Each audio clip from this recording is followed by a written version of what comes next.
السلام علیکم ورحمۃ اللہ تعالی وبرکاتہ۔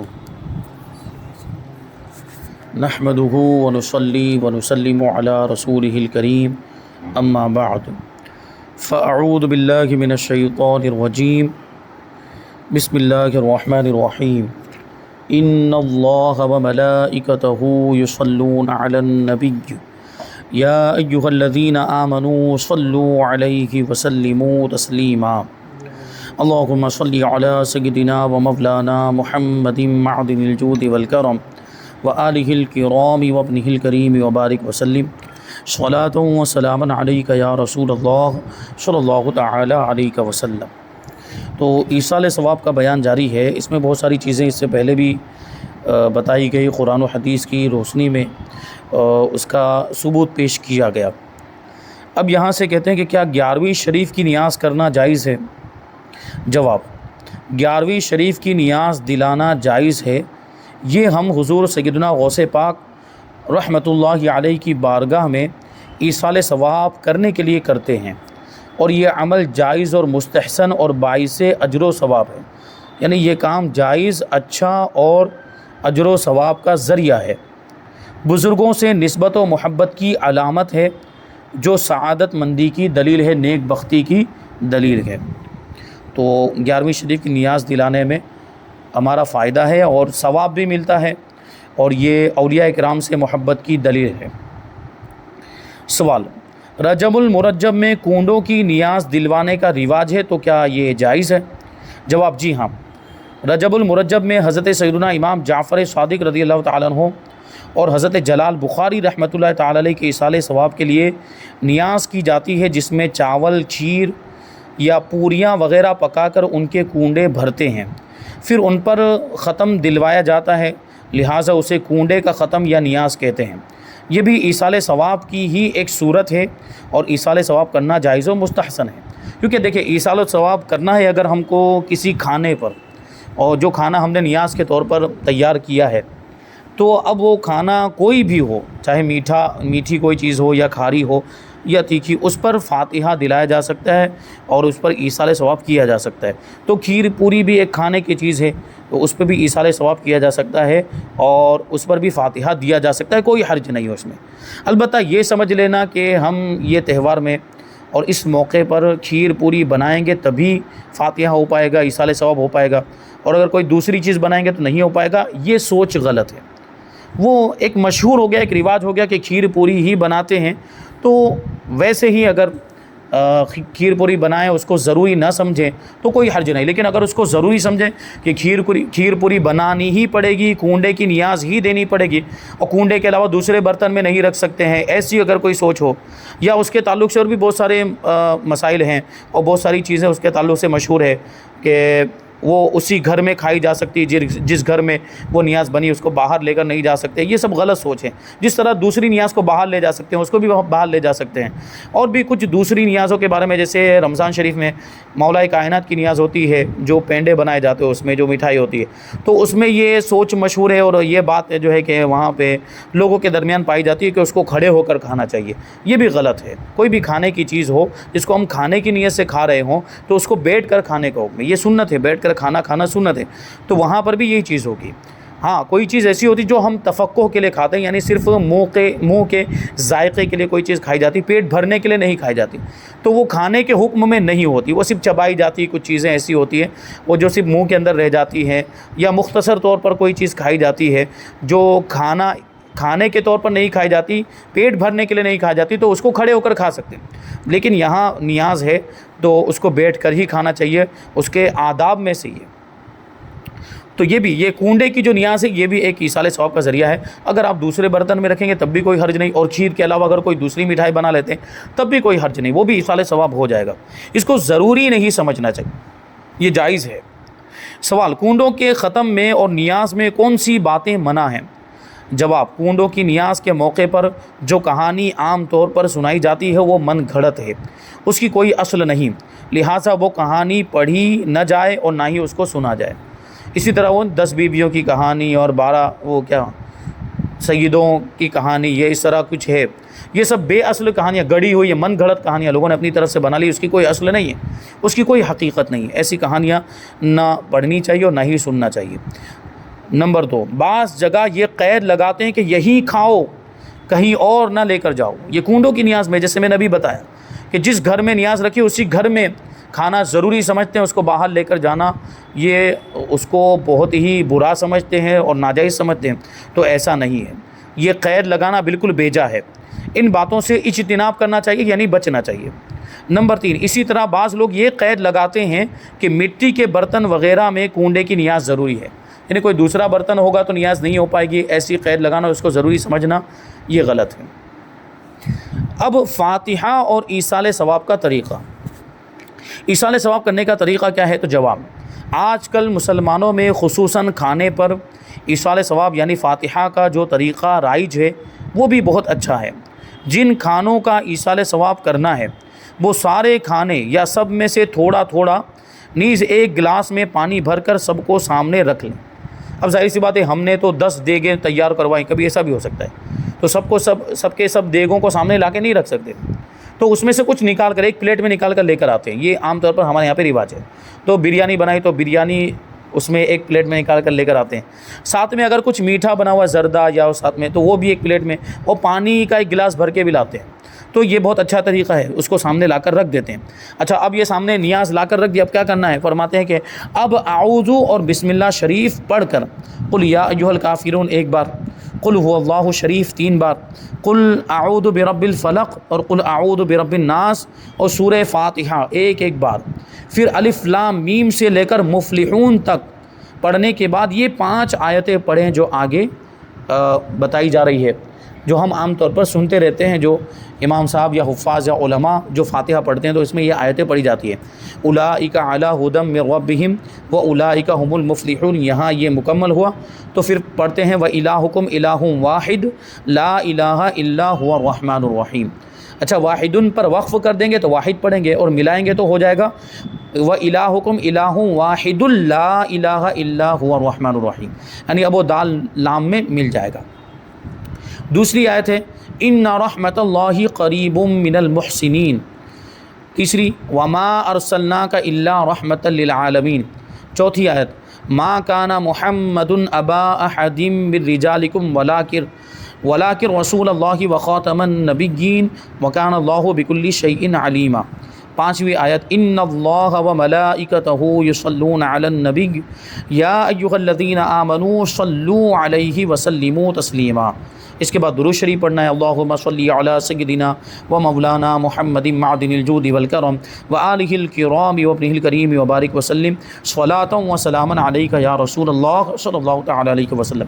یہ تو میں نے درود غوثیہ پڑھا، آپ کو جو بھی درود شریف یاد ہو وہ درود شریف پڑھ سکتے ہیں، درود غوثیہ، درود رضویہ ہو، یا عام طور پر جو درود شریف پڑھا جاتا ہے اللہم صلی علی سیدنا محمد وعلی آل سیدنا محمد وبارک وسلم، یہ درود شریف بھی پڑھ سکتے ہیں۔ اور اگر یہ بھی درود شریف نہیں یاد ہو تو صرف صلاۃ و سلام علیک یا رسول اللہ بھی پڑھ سکتے ہیں، صلی اللہ تعالی علیہ وسلم بھی پڑھ سکتے ہیں۔ بہرحال جتنا بڑا درود شریف ہو اتنا اچھا ہے، اور یہ ایک نہیں کئی درود شریف ہم مسلمان ہیں تو ہمیں یاد ہونے چاہیے، بہت سے درود شریف یاد کر کے رکھنے چاہیے، الگ الگ موقع پر وہ الگ الگ درود شریف اس کی برکتیں ہیں، الگ الگ درود شریف کی الگ الگ فضیلتیں بھی ہیں، تو وہ درود شریف پڑھتے رہنا چاہیے۔ جیسے ایک درود شریف ہے کہ اس کے بارے میں فضیلت آئی کہ وہ درود شریف ایک بار پڑھ لو تو 6 لاکھ درود شریف کا ثواب ملتا ہے۔ کون سا؟ اللہم صلی علی سیدنا و مولانا محمد عدد ما فی علم اللہ صلاۃ دائمۃ بدوام ملک اللہ، یہ درود شریف بھی یاد کر لیں۔ اچھا، اب 6 لاکھ درود شریف کا ثواب ملتا ہے، اس کا مطلب نہیں کہ ایک بار پڑھ کے بیٹھ جائیں، نہیں، جتنی زیادہ مرتبہ پڑھ سکتے ہوں اتنی زیادہ مرتبہ ہمیں درود شریف پڑھتے رہنا چاہیے، کیونکہ درود شریف یہ حضور سے محبت کی علامت، جس کو حضور سے جتنی محبت ہوگی وہ اتنا ہی زیادہ درود شریف پڑھے گا۔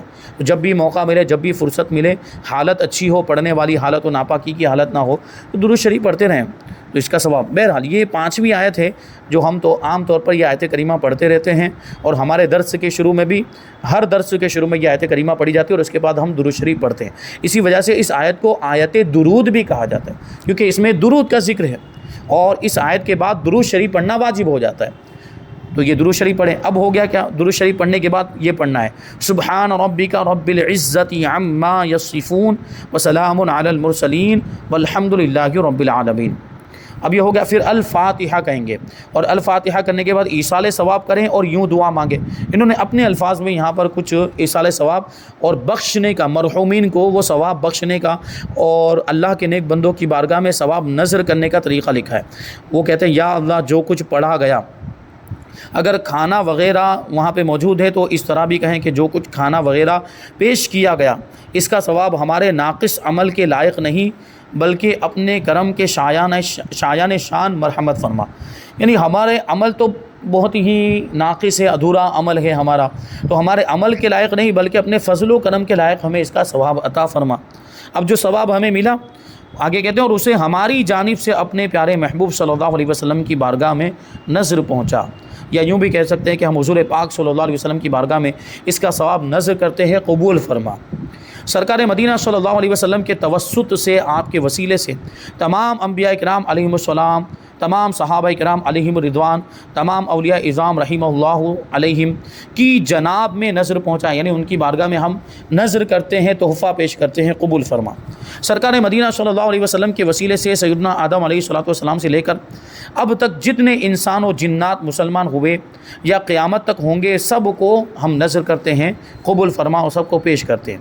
اچھا، یہاں پر جیسے یہ تو مختصر تمام انبیاء کرام، صحابہ کرام اور اولیاء اعظام کی بارگاہ میں نذر کرتے ہیں، قبول فرما، تو وہاں آپ بعض اولیاء کرام کا نام لینا چاہیں تو لے سکتے ہیں، جیسے یہ بھی کہہ سکتے ہیں کہ خصوصاً بالخصوص پیر پیرا میر میرا سیدنا شیخ عبد القادر جیلانی غوث اعظم رضی اللہ تعالیٰ عنہ کی بارگاہ میں نذر کرتے ہیں، سلطان الہند عطائے رسول خواجہ خواجگاں خواجہ معین الدین چشتی اجمیری غریب نواز رضی اللہ تعالیٰ عنہ کی بارگاہ میں نذر کرتے ہیں۔ اور بھی اولیاء کرام، جیسے ہم سورت میں رہتے ہیں تو ہم شہنشاہ سورت کا نام لیں، شہنشاہ سورت حضرت خواجہ سید جمال الدین دانا نقشبندی رحمۃ اللہ تعالیٰ علیہ کی بارگاہ میں نذر کرتے ہیں۔ اور بھی جن اولیاء کرام کا نام آپ کو لینا ہے تو وہ نام آپ شامل کر سکتے ہیں، اور ساتھ میں یہ بھی کہہ دیں کہ تمام سلاسل کے تمام مشائخ اعظام کی بارگاہ میں نذر کرتے ہیں۔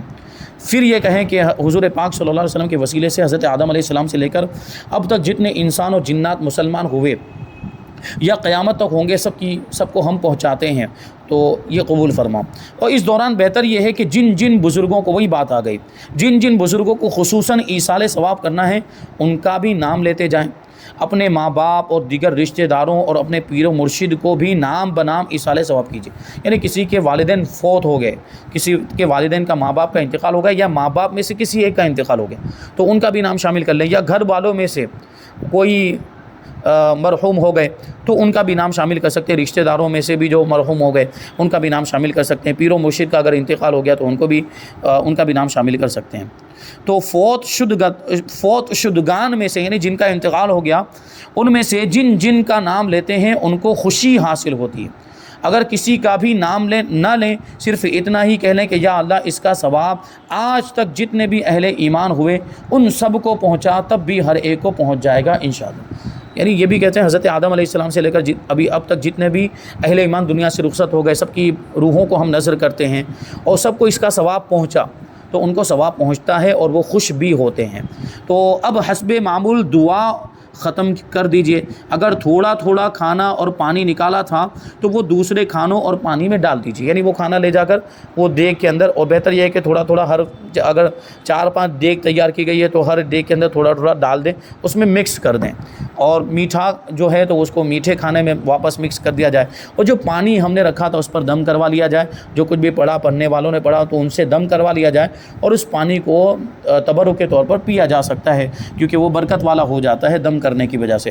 اور اس کے بعد ہم یہ ایصال ثواب کرنے کے بعد جو دعائیں کرنا چاہتے ہیں وہ دعائیں بھی ہم کر سکتے ہیں، روزی میں برکت کی دعا، بیماریوں سے شفا کی دعا، مصیبتوں اور مشکلوں کی آسانی کے لیے دعا کرنا، اگر کوئی قرض دار ہے تو اس کے لیے دعا کرنا، اور اگر کوئی بے اولاد ہے تو اس کے لیے دعا کرنا، روزگار کے لیے دعا کرنا، اور بھی بہت ساری دعائیں جو ہے کہ اس میں کی جا سکتی، جیسے کہ ہم سنتے رہتے ہیں تو ائمہ حضرات اور علماء کرام جب دعا کرتے ہیں تو اس میں بہت ساری ایسی چیزیں شامل کی جاتی ہے، اور دین کے تعلق سے، دنیا کے تعلق سے، آخرت کے تعلق سے، اور بھی بہت ساری اس میں دعا ہو سکتی ہے، وہ ہم شامل کر سکتے ہیں۔ بہرحال اتنا جو ہے یہ مختصر طریقہ یہاں پر بتا دیا، تو ایصال ثواب میں یہ چیزیں خاص طور پر ہونی چاہیے، تو یہ ایصال ثواب ہو سکتا ہے۔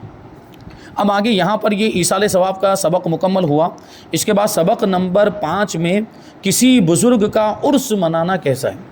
تو سب سے پہلے تو عرس کی حقیقت کو سمجھے کہ عرس ہوتا کیا ہے، تو اس کو ہم یہاں پہ مختصر طور پر جان لیتے ہیں، پھر باقی کی جو تفصیل ہے انشاءاللہ وہ آئندہ درس میں ہم شامل کریں گے۔ ویسے دیکھیں تو عرس کا لفظی معنی ہوتا ہے خوشی، عرس کا لفظی معنی ہوتا ہے خوشی۔ اب یہ عرس جو منایا جاتا ہے تو وہ ولی اور بزرگ کے وصال اور ان کی وفات کے دن منایا جاتا ہے، یعنی جس دن اللہ کے ولی کا انتقال ہوا ہوتا ہے، وہ دنیا سے رخصت ہوئے، اس دن ہم عرس مناتے ہیں۔ تو اب سوال یہ پیدا ہوتا ہے کہ وہ تو دنیا سے رخصت ہوئے تھے، اس دن دنیا سے وہ تشریف لے گئے تھے ظاہری طور پر، ان کا انتقال ہو گیا تو وہ خوشی منانے کا دن تھوڑی ہوتا ہے۔ ان کی وفات ہو گئی تو خوشی غم منانا چاہیے، تو یہ عرس اس کو نام کیوں دیا جاتا ہے؟ عرس کا مطلب خوشی ہوتا ہے، تو یہ نام نہیں ہونا چاہیے، کچھ اور نام ہونا چاہیے۔ تو ہم اس کا جواب دیں گے کہ یہ اس کو عرس اس لیے کہا جاتا ہے کہ اللہ کے ولی جب دنیا میں رہتے ہیں تو اللہ کی یاد میں ہی رہتے ہیں، ہمیشہ اللہ کا ذکر کرتے رہتے ہیں، اور دنیا میں رہتے ہوئے اللہ تبارک و تعالیٰ کا دیدار ظاہری آنکھوں سے نہیں ہو سکتا۔ ہاں، خواب میں ہو سکتا ہے، اللہ تبارک و تعالیٰ کا دیدار ہو سکتا ہے، لیکن جب وہ دنیا سے رخصت ہو جاتے ہیں تو قبر میں ان کو حضور پاک صلی اللہ علیہ وسلم کی زیارت ہوتی ہے، اور چونکہ دنیا میں انہوں نے اللہ تبارک و تعالیٰ کی فرما برداری کی ہوتی، اطاعت کی ہوتی ہے، پوری زندگی اللہ کے ذکر میں اور اللہ کی عبادت میں گزاری ہوتی ہے، تو ان کو ان ساری چیزوں کا انعام ملتا ہے۔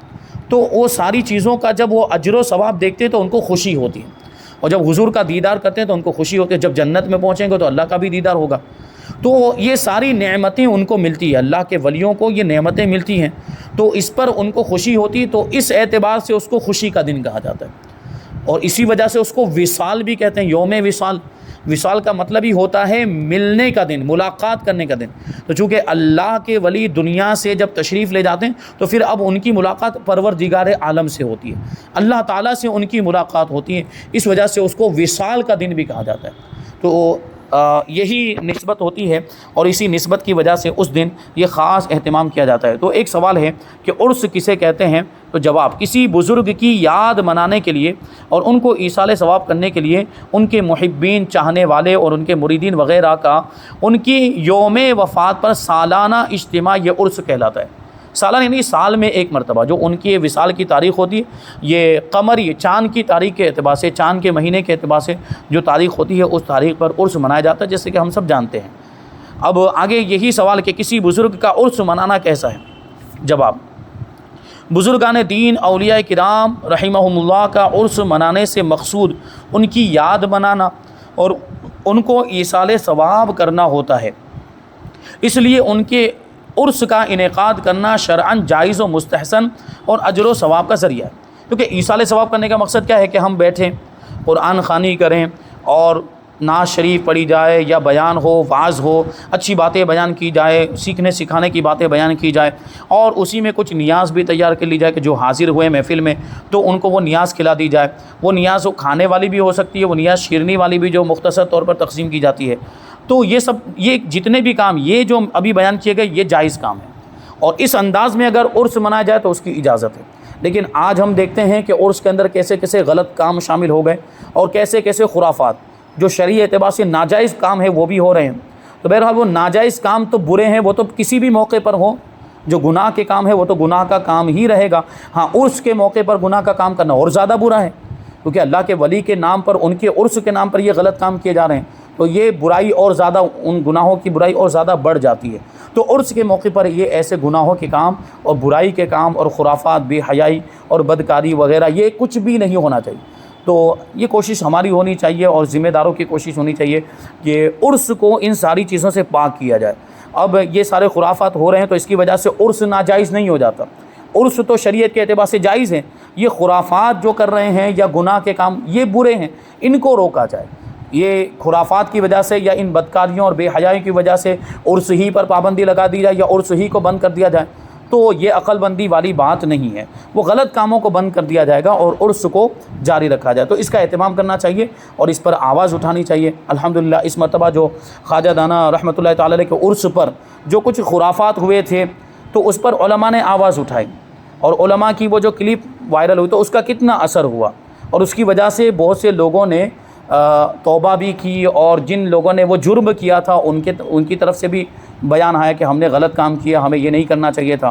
تو اس سے دیکھیے یہ فائدہ ہوتا ہے۔ تو ہر آدمی اپنے اعتبار سے کوشش کرے، اور جو ذمہ دار ہے وہ اپنی ذمہ داری کو نبھائیں، تو اس کا فائدہ ہوگا۔ بہرحال یہاں پر یہ جو بزرگان دین کا عرس جو منایا جاتا ہے اور اس کے لیے محفلیں منعقد کرتے ہیں، تو یہ شرعاً جائز اور مستحسن اور اجر و ثواب کا ذریعہ ہے۔ اس سے برکتیں بھی حاصل ہوتی ہیں، اور عرس کے دن خاص طور پر جو اللہ کے ولی ہوتے ہیں ان کی خاص توجہ بھی ہوتی ہے چاہنے والوں کی طرف، تو خاص طور پر اس دن مزار پر حاضری بھی دی جائے اور اس وقت دعائیں کی جائے، تو اللہ تبارک و تعالیٰ خاص طور پر اللہ کی رحمت اس وقت متوجہ ہوتی ہے، دعائیں قبول ہوتی ہیں اور حاجتیں بھی مرادیں بھی پوری ہوتی ہیں۔ بہرحال ابھی اور بہت ساری باتیں اس میں باقی ہیں کہ اس کے جائز ہونے کی دلیل کیا ہے، یہ عرس جائز ہے تو اس کی دلیل کیا ہے، اور پھر مزارات پر حاضر ہونے کا کیا ثبوت ہے، اور مزارات پر حاضر کیوں ہوتے ہیں، مزارات پر کیوں جاتے ہیں، تو اس میں کوئی واقعہ ہو تو واقعہ بیان کریں، اور پھر حاضری کا طریقہ بھی انشاءاللہ ہم شامل کریں گے کہ مزار پر حاضر ہو تو اس کا طریقہ کیا ہو، اور وہاں پر حاضر ہونے کے بعد کیا پڑھنا چاہیے۔ انشاءاللہ وہ باتیں ہم آئندہ درس میں